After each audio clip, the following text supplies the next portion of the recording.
CIET NCERT presents audiobook Poorvi, Textbook of English for Grade 7. Page number 139. Unit 4. Travel and Adventure. The Tunnel. On the right-hand side of this page, there is a QR code. By scanning this QR code, you can access the additional resources of this chapter. Let us do these activities before we read. Question 1. What kind of an adventure activity would you like to be a part of? Now, choose the options that best applies to you. How would you like to spend your weekends? The options are trying new activities, reading a book, spending time with friends, or learning something new. Which of these places would you prefer to explore? The options are dense forests and clear streams, magical lands with fairies, busy cities with interesting people, or quiet places to think and create. Which one of these activities would you prefer to do? The options are climbing a mountain or exploring a jungle, finding a hidden treasure or discovering a secret world, solving puzzles or guessing riddles with friends, or making something creative or building a model. What do you think about teamwork? The options are I love leading the team, I enjoy working with others, I prefer sharing ideas with friends, or I like working alone. Now, I will describe the pictures given on this page. On the right-hand side of this page, a girl moves across a rocky slope with a rope in hand. She carries a large backpack with supplies. Her boots grip the uneven ground as she makes her way through the rugged area. In the second picture on the right-hand side of the page, a boy sits cross-legged on the grass with an open book resting on his lap. Another stack of books lies nearby. He stays calm and focused, fully engaged with the activity. He is reading a book.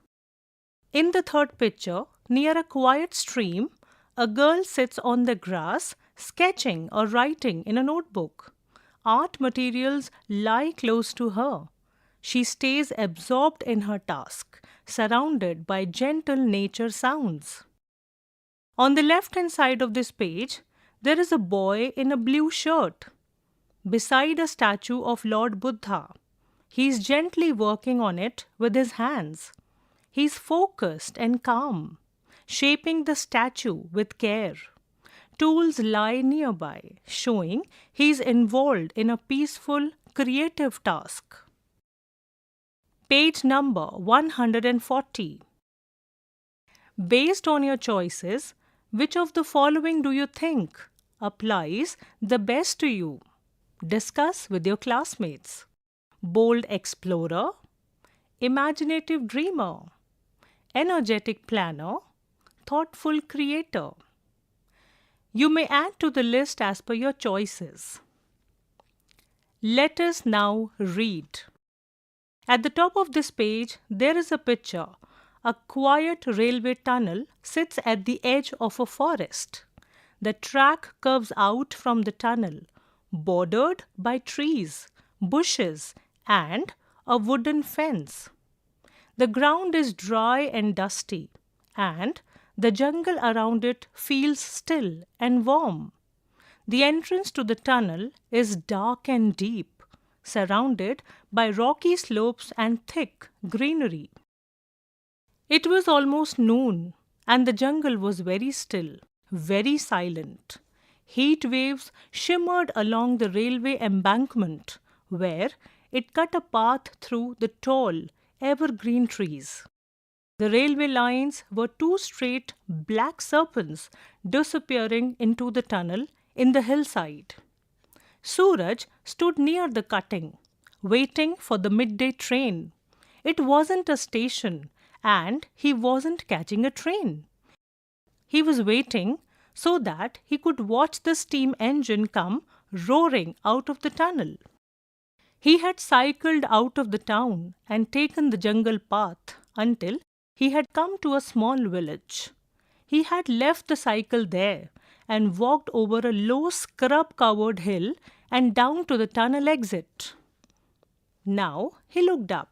He had heard, in the distance, the shrill whistle of the engine. He couldn't see anything because the train was approaching from the other side of the hill. But presently a sound like distant thunder issued from the tunnel, and he knew the train was coming through. Now I will describe the meanings of the difficult words used on page number 140. The first word is shimmered. It means shined with a light that appears to move. The next word is railway embankment. It means a stone wall made to carry the railway over low ground. The third word is cutting, which means a narrow valley cut through a hill to make space for a railway line. And the fourth and the last word on this page is scrub covered. It means covered with short trees and bushes. Page number 141. There is a picture at the top of this page where Suraj stands near a railway tunnel in a forest. A steam engine rushes out with loud snorts and heavy rumbling. Smoke and wind burst around him as the train speeds past. Trees and rocks surround the area.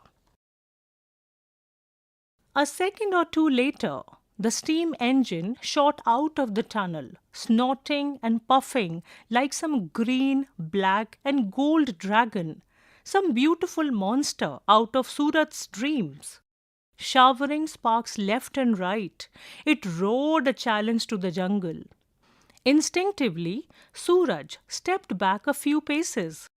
Waves of hot steam struck him in the face. Even the trees seemed to flinch from the noise and heat. And then the train had gone, leaving only a plume of smoke to drift lazily over the tall shisham trees. The jungle was still again. No one moved. Suraj turned from his contemplation of the drifting smoke and began walking along the embankment towards the tunnel. The tunnel grew darker as he walked further into it. When he had gone about 20 yards, it became pitch dark. Suraj had to turn and look back at the opening to reassure himself that there was still daylight outside. Ahead of him, the tunnel's other opening was just a small round circle of light. The tunnel was still full of smoke from the train, but it would be several hours before another train came through. Till then, the cutting belonged to the jungle again. Now, I will describe the meanings of the difficult words used on page number 141. The first word is instinctively. It means without thought or plan. The next word is flinch. It means make a quick movement.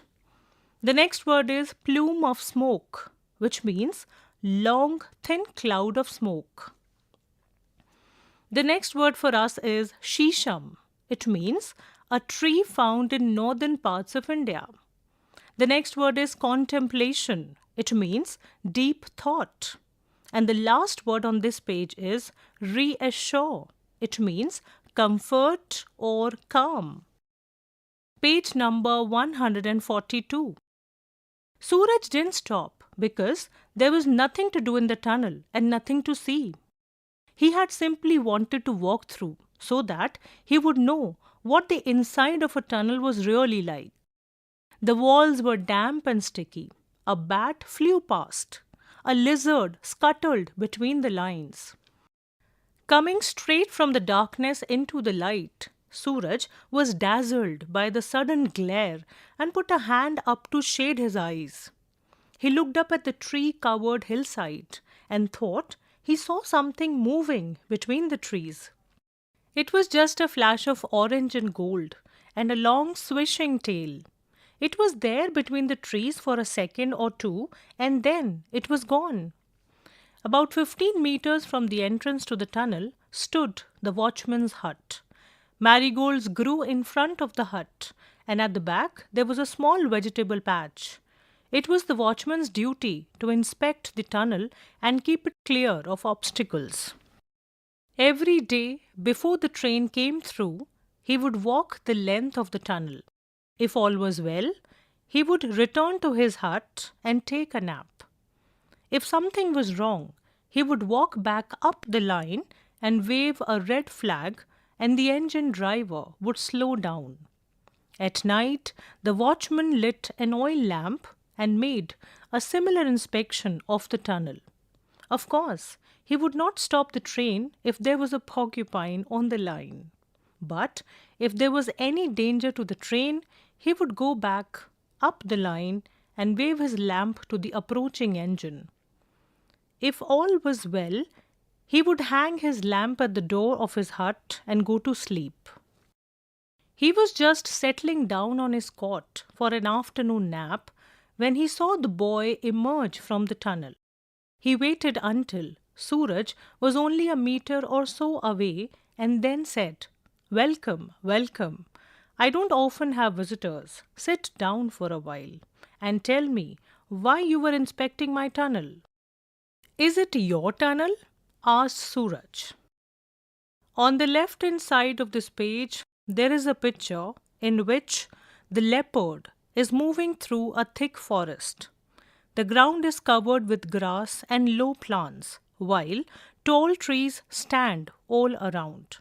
The animal's body is lean and muscular, with a long tail and legs positioned as if it's walking uphill. The forest feels quiet and dense, giving a sense of wildness and stillness. Now, I will tell you the meanings of the difficult words used on this page. The first word is scutted. It means ran hurriedly. The second word is dazzled, which means blinded by bright light. The third word is swishing. It means moving with a brushing sound. The fourth word is obstacles. It means things that block the way. The fifth and the last word on this page is porcupine. It is a small animal, large rodent with sharp spikes on its back. Page number 143. There is a picture at the top of this page. The description of the picture is: Sundar Singh, the watchman, is seated on a cot just outside his small mud-walled shelter. A stick rests against his leg, hinting at his age and experience. The space around him hums with quiet life, tools, pots, and vessels arranged with purpose. In front of him stands Suraj, a curious boy, his body turned toward the old man, suggesting a conversation or a question hanging in the air. Beside them, metal rails stretched into a tunnel, carrying the hush of waiting trains and untold stories. The earth feels warm, the moment unhurried, full of gentle routine and quiet connection. "It is," said the watchman. "It is truly my tunnel, since no one else will have anything to do with it. I have only lent it to the government." Suraj sat down on the edge of the cot. "I wanted to see the train come through," he said. "And then, when it had gone, I thought I would walk through the tunnel." "And what did you find in it?" "Nothing. It was very dark. But when I came out, I thought I saw an animal up on the hill. But I am not sure. It moved off very quickly." "It was a leopard you saw," said the watchman. "My leopard." "Do you own a leopard too?" "I do." "And do you lend it to the government?" "I do not." "Is it dangerous?" "No. It's a leopard that minds its own business. It comes to this range for a few days every month. Have you been here a long time? Asked Suraj. Many years. My name is Sundar Singh. My name's Suraj. There is one train during the day and there is one train during the night. Have you seen the night mail come through the tunnel? The difficult word on page number 143 is range. It means area. Page number 144. No. At what time does it come? About 9 o'clock if it isn't late. You could come and sit here with me if you like. And after it has gone, instead of going to sleep, I will take you home. I'll ask my parents, said Suraj. Will it be safe? Of course. It is safer in the jungle than in the town. Nothing happens to me out here. But last month, when I went into town, I was almost run over by a bus. Sundar Singh yawned and stretched himself out on the cot. And now I'm going to take a nap, my friend. It is too hot to be up and about in the afternoon. Everyone goes to sleep in the afternoon, complained Suraj. My father lies down as soon as he has had his lunch. Well, the animals also rest in the heat of the day. It is only the tribe of boys who cannot or will not rest. Sundar Singh placed a large banana leaf over his face to keep away the flies and was soon snoring gently. Suraj stood up, looking up and down the railway tracks. Then he began walking back to the village. The difficult word on this page is night mail. It means a train that runs at night. Let us discuss. Question 1. Suraj compares the train to a magical creature. Pick the phrases that convey the meaning. Question 2. Suraj knew that the train was close by because fill in the blank. Question 3. What did Suraj see inside the tunnel? Question 4. Select the correct option. What does Sundar Singh convey about the tunnel? He says that dash, it is damp and sticky inside, or he has lent it to the government. The fifth and the last question on this page is, the watchman has created a system through which he informs the locomotive driver about any danger in the tunnel. There is a flow chart which explains how the watchman checks for danger in the tunnel. Page number 145. Now, there is an activity in which the action splits into daytime and nighttime parts. Step 1. What does the watchman do during the day? You have to answer these questions. Step 2. If he finds danger, what action does he take? Step 3. What does he do after placing the warning? In the nighttime path. Step 4. If there is no danger, what does he do to show it safe? Step 5. If there is danger, what does he do to warn the driver? Use the story to fill in all 5 missing steps. The following evening, towards dusk, as the flying foxes swooped silently out of the trees, Suraj made his way to the watchman's hut. It had been a long, hot day, but now the earth was cooling and a light breeze was moving through the trees. It carried with it the scent of mango blossoms, the promise of rain. Sundar Singh was waiting for Suraj. He had watered his small garden and the flowers looked cool and fresh. A kettle was boiling on a small oil stove. I am making tea, he said. There is nothing like a glass of hot tea while waiting for a train. They drank their tea, listening to the sharp notes of the tailor bird and the noisy chatter of the 7 sisters. At the bottom of this page, there is a picture in which Sundar Singh, the watchman, and Suraj are sitting together outside a small hut. They are on a wooden cot, quietly sipping tea and talking. Nearby, a railway track curves towards the entrance of a tunnel. The area is surrounded by plants and trees. The atmosphere is peaceful, with birds like the tailor bird and the seven sisters making sharp and chattering sounds. The difficult words used on this page are swooped. It means moved quickly through the air downwards. The next word is seven sisters. It means birds also called jungle babblers and found in groups of 6 to 8.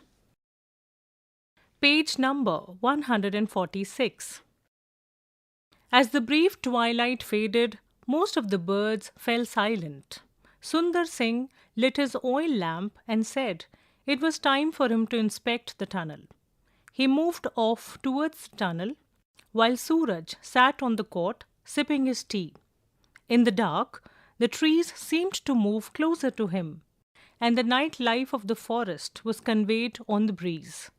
The sharp call of a barking deer, the cry of a fox, the quaint tonk-tonk of a nightjar. There were some sounds that Suraj didn't recognize, sounds that came from the trees, creakings and whisperings, as though the trees were coming to life, stretching their limbs in the dark, shifting a little, flexing their fingers. Sundar Singh stood inside the tunnel, trimming his lamp. The night sounds were familiar to him, and he did not give them much thought. But something else, a padded footfall, a rustle of dry leaves, made him stand still for a few seconds, peering into the darkness. Then, humming softly to himself, he returned to where Suraj was waiting. 10 minutes remained for the night mail to arrive.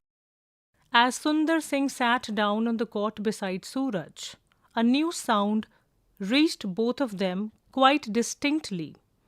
A rhythmic sawing sound, as if someone cutting through the branch of a tree. "What's that?" whispered Suraj. "It's the leopard," said Sundar Singh. "I think it's in the tunnel." "The train will soon be here," said Suraj. "Yes, my friend.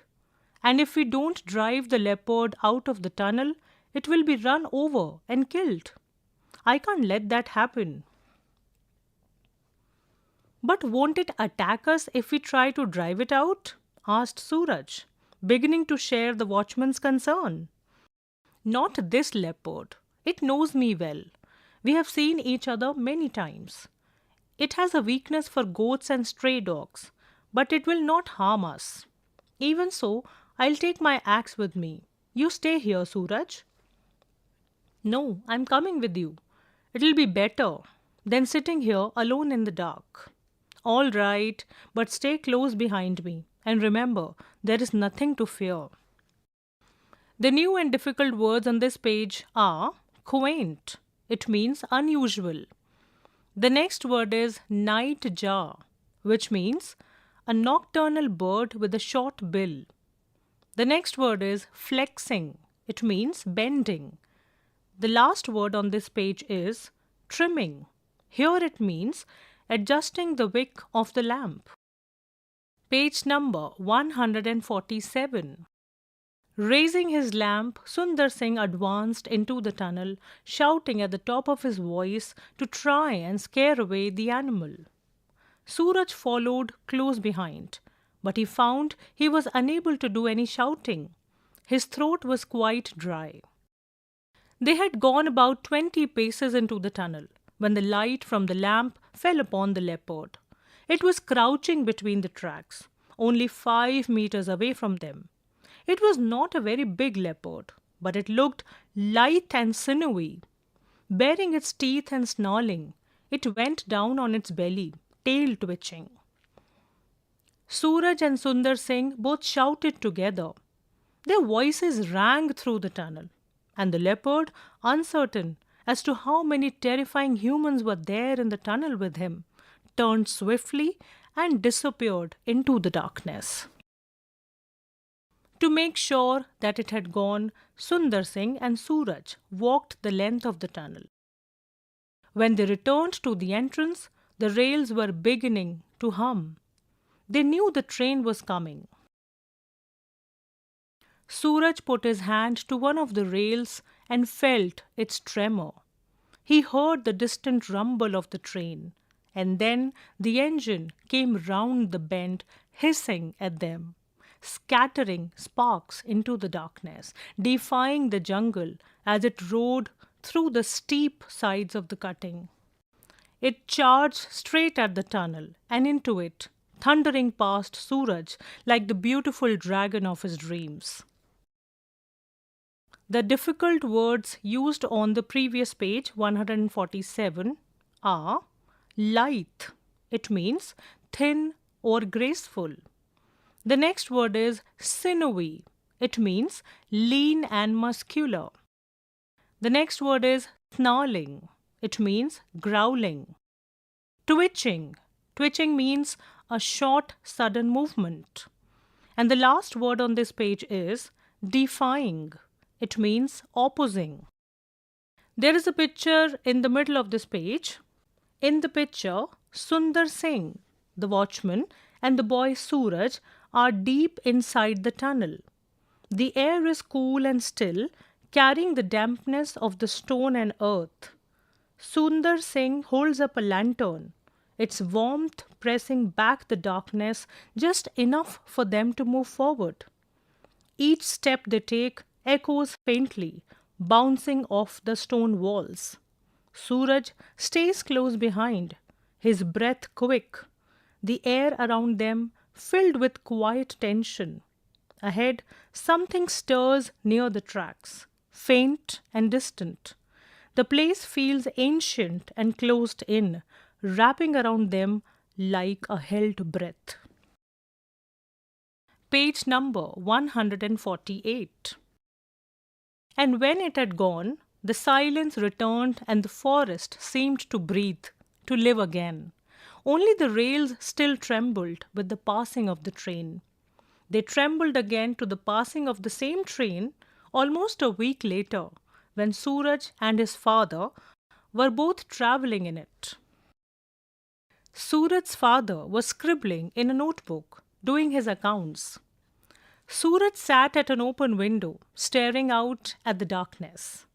His father was going to Delhi on a business trip and had decided to take the boy along. I don't know where he gets to most of the time, he had complained. I think it's time he learned something about my business. The night mail rushed through the forest with its hundreds of passengers. The carriage wheels beat out a steady rhythm on the rails. Tiny flickering lights came and went as they passed small villages on the fringe of the jungle. Suraj heard the rumble as the train passed over a small bridge. It was too dark to see the hut near the cutting, but he knew they must be approaching the tunnel. He strained his eyes, looking out into the night. And then, just as the engine let out a shrill whistle, Suraj saw the lamp. He couldn't see Sundar Singh, but he saw the lamp, and he knew that his friend was out there. The train went into the tunnel and out again. It left the jungle behind and thundered across the endless plains. Suraj stared out at the darkness, thinking of the lonely cutting in the forest and the watchman with the lamp, who would always remain a firefly for those travelling thousands as he lit up the darkness for steam engines and leopards. This story is written by Ruskin Bond. The difficult words used on this page are flickering. It means burning unsteadily. The next word is fringe, which means edge. The last word on this page is shrill. It means sharp sound. There is a picture on the left-hand side of this page. In the picture, the train moves through the tunnel, its engine letting out a sharp, shrill sound as thick plumes of smoke pour out and fill the air. Page number 149. Let us discuss. Question 1. Sundar Singh knew that the leopard was in the tunnel because fill in the blank. Question 2. Why do you think Suraj was unable to do any shouting in the tunnel in the beginning? The options are: he was afraid of the leopard, he didn't want to disturb the leopard, he was trying to listen for the leopard, he didn't really believe Sundar Singh. Question 3. What made the leopard disappear into the darkness? Question 4. How did Suraj know Sundar Singh was at the tunnel? The fifth and the last question is, why did Suraj's father take him along to Delhi? Let us think and reflect. Activity 1. Read the following lines and answer the questions that follow. Extract 1. Suraj had to turn and look back at the opening to reassure himself that there was still daylight outside. Ahead of him, the tunnel's other opening was just a small round circle of light. The tunnel was still full of smoke from the train, but it would be several hours before another train came through. Till then, the cutting belonged to the jungle again. Suraj didn't stop because there was nothing to do in the tunnel and nothing to see. He had simply wanted to walk through so that he would know what the inside of a tunnel was really like. Question 1. Write whether the following statement is true or false. Suraj looked back at the opening of the tunnel to check if the train was coming. Question 2. Choose the correct option to complete the sentence given. Suraj did not stop anywhere in the tunnel because the options are: there was nothing to see in the tunnel was damp and sticky, he was in a hurry to get out of the tunnel, it was time for another train to come. On the right hand side of this page, at the bottom, there is a picture of the tunnel. Page number 150. Question 3. What does the sentence "till then the cutting belonged to the jungle again" mean? Question 4. Suraj wanted to know the inside of the tunnel. What character trait of Suraj is highlighted here? Extract 2. The train will soon be here, said Suraj. Yes, my friend. And if we don't drive the leopard out of the tunnel, it will be run over and killed. I can't let that happen. But won't it attack us if we try to drive it out? Asked Suraj, beginning to share the watchman's concern. Not this leopard. It knows me well. We have seen each other many times. It has a weakness for goats and stray dogs, but it will not harm us. Even so, I'll take my axe with me. You stay here, Suraj. Question 1. What was the watchman's concern? Question 2. Complete the sentence with a suitable reason. Sundar Singh was sure that the leopard in the tunnel would not attack him and Suraj because fill in the blank. Question 3. Select the sentences that are true from those given. The sentences are: A. Suraj wants to see the leopards in the jungle. B. Suraj is concerned about Sundar Singh's safety. C. The leopard in the tunnel attacks goats and stray dogs. D. Sundar Singh wants to protect Suraj. E. Sundar Singh knows all about the animals in the jungle. Question 4. Choose the correct option to complete the sentence. Sundar Singh decides to take his axe with him. This tells us that he was dash. The options are violent, cautious, bold, afraid. Exercise 2. Answer the questions. Question 1. What does Sundar Singh convey by saying that he has lent his tunnel to the government? Question 2. According to Sundar Singh, it is safer in the forest than in the town. What examples does Sundar Singh give to support his opinion? What does this tell us about him? Question 3. Sundar Singh has become part of the jungle life. Support the view with a suitable reason. On the left-hand side of this page, there is a picture of Sundar Singh, the watchman, who is standing with a stick in one hand and a lantern in the other. He is dressed in a blue kurta, cream-colored pants, a dark vest, open sandals, and a flat cap. His posture suggests he is alert and ready to carry out his duty near the tunnel. Page number 151. Question 4. Sundar Singh and Suraj form an unlikely friendship. What draws them together? Question 5. Why is Sundar Singh referred to as a firefly? Question 6. Do you think Suraj is an adventure-loving boy? Give reasons. Let us learn. Activity 1. Complete the following sentences using the suitable phrases from the text given in the box. The phrases are drifting smoke, approaching engine, sawing sound, flickering lights. Sentence 1. We could hear the dash of the train long before it came into view at the station. Sentence 2. The street was completely dark, but the little boy walked to his house guided by the dash from the houses. Sentence 3. The dash from the carpenter's workshop grew louder every hour. Fourth and the last sentence is, from the balcony she watched the dash from her neighbor's chimney float across the backyard. Exercise 2. The text has many sound words. Some of these words are given in column 1 and their meanings are given in column 2.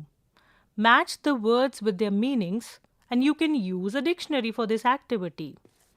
Now, I will be reading out the words in column 1, then the meanings in column 2, one by one. The words in column 1 are creaking, chatter, hissing, rustle, puffing. Now I will read out the meanings in column 2. Making a noise like a long s sound. The second meaning is making a long low sound when a door or wooden object moves or is moved.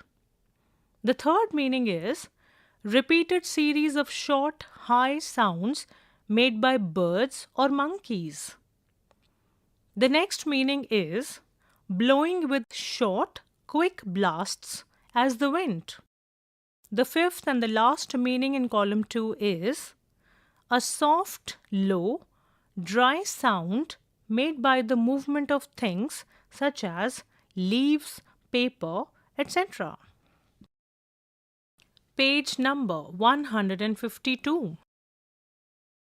Now, complete the sentences given by filling in the blanks with the correct form of the sound words given in column 1. The first sentence is, the steam engine reached the station dash black smoke into the sky. Sentence 2. Suddenly, the snake raised its hood and made a dash noise. Sentence 3. When the wind blew, I heard the dash of the wooden roof. Sentence 4.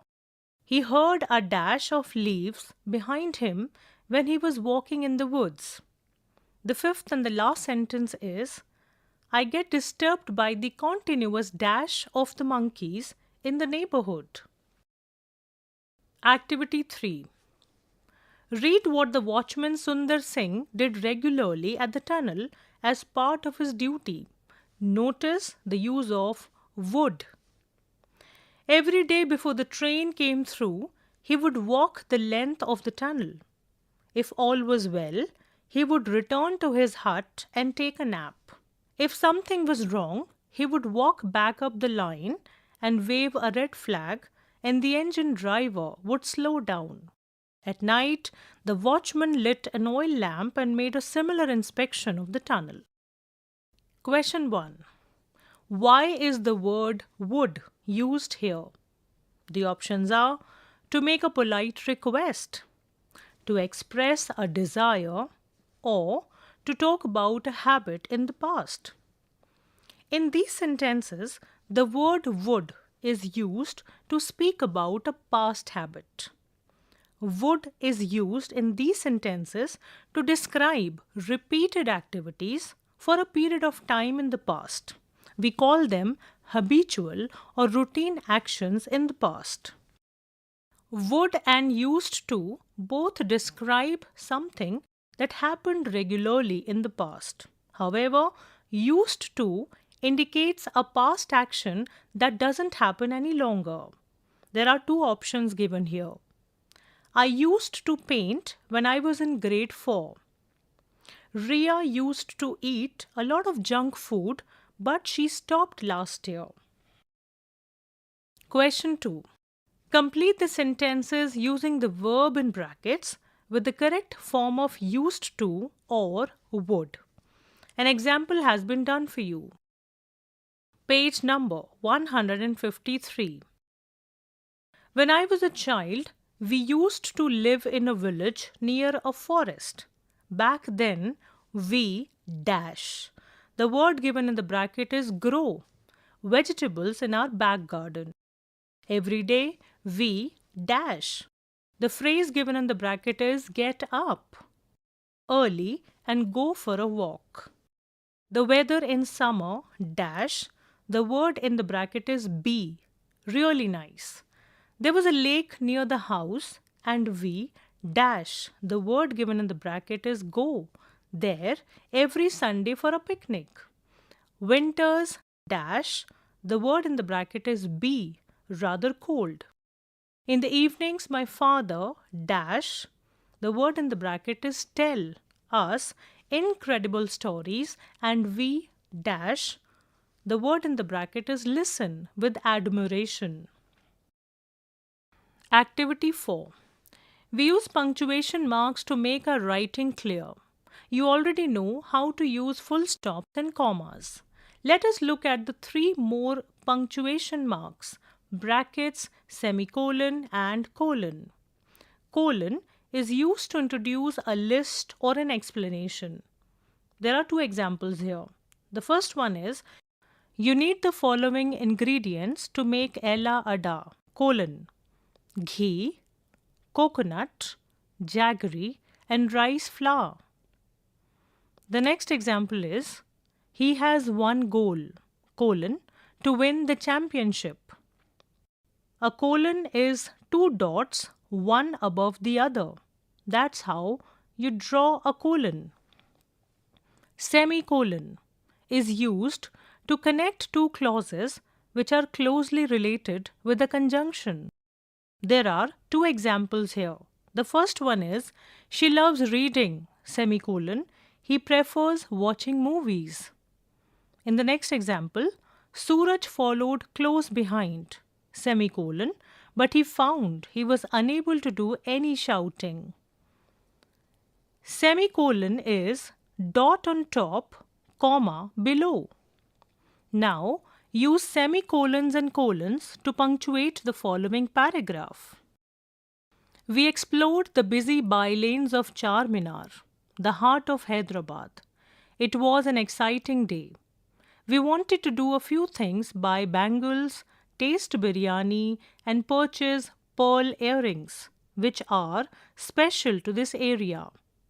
As we walked through the lanes, we saw stalls selling spices, clothes, and jewelry. The market was full of colors. We visited some famous spots: Charminar, Golconda Fort, Salar Jung Museum, and Chaw Mohalla Palace. Each place was beautiful. Let us listen. A famous museum in your town is organizing a treasure hunt. You and your friends are excited to join. When you reach the museum, you find that many other teams are participating too. Each team receives two things. First, an audio guide that gives you information about different rooms in the museum. Second, a map of the museum to help you find the treasure. Your task is to listen to the audio carefully. As you listen, you will mark the rooms on your map and follow the right route that leads you to the treasure. Your teacher or a classmate will help you describing the path and guiding your finger on a tactile version of the map or using directions aloud. Here are the names of a few rooms you may hear in the audio: library, auditorium, weapon room, art gallery, musical instruments hall. Listen carefully, identify the rooms, and find your way through the museum. Let us speak. Anju is going on a trekking trip with her family during the summer vacation. They have reached the railway station. Anju calls the tour manager for directions to the trekking site. Work in pairs and have this conversation. Student A will play the role of Anju and mark the route on the map given. Student B will play the role of the tour manager. Looking at the map, give directions to reach the trekking site from the railway station. You may use phrases like the ones given in the box to help you. The phrases are: turn left, turn right, keep going straight till, take the next left, take the next right, take the roundabout, take the second left, start from, on the opposite side, right around the corner, in front of, next to. There is a map of the area in front of you. It includes several important places: a railway station, a factory, a small lassi corner, a school, a museum, a lake and bird sanctuary, and finally the trekking site, which is your destination. Using the names of these places, one of you will give instructions like turn left, turn right, keep going straight, take the next turn, go past the school, it is near the lake. The trekking site is just beyond the sanctuary. You can also use helpful phrases from the box like start from the railway station, take the roundabout, it is next to the museum, or it is right around the corner. Your teacher or facilitator will describe the map or use a tactile version so you can imagine the journey clearly in your mind. Page number 155. Let us write. Write a descriptive paragraph about your experience of a train journey. Describe the sights, sounds, and feelings you experienced during the journey. Include details about the people around you, the scenery outside, and the atmosphere inside the train to make your paragraph vivid and engaging. You may use these guidelines to help you create the paragraph. Start with how the journey began, boarding the train, finding your seat, and the initial impressions. Describe the sounds: the whistle of the train, the chatter of passengers, and the rhythmic clatter of wheels on the tracks. Mention the sights: the changing scenery outside the window, the hustle and bustle inside the train, and any interesting moments. Reflect on your feelings. Were you excited, relaxed, or curious? How did the journey make you feel overall? Page number 156. Let us explore. Activity 1. The nation's pride Atal Tunnel is 9.02 kilometers long. It runs under the Rohtang Pass. It was constructed on the Manali-Leh highway under the challenging conditions of freezing temperatures in extremely difficult terrain. The Atal Tunnel has officially been certified by World Book of Records as the world's longest highway tunnel above 10,000 feet. In the middle of this page, there is a picture of the Atal Tunnel, Rohtang Pass. Activity 2. The history of Indian Railways spans over 165 years. On 16th April 1853, the first passenger train ran between Bori Bandar, Mumbai and Thane, covering 34 kilometers. It was operated by 3 locomotives named Sahib, Sultan and Sindh and had 13 carriages. In 1864, the North received its first station, Delhi Junction, near Chandni Chowk. You may search the history of Indian Railways on www.artsandculture.google.com. Poorvi, you were just listening to this audiobook, Textbook of English for Grade 7. Narration Neha Beniwal. Sound recordist Prasoon Kumar. Production assistant Soumya Malik. Directed and produced by Vimalesh Chaudhary. This audiobook is brought to you by CIET NCERT, New Delhi, India.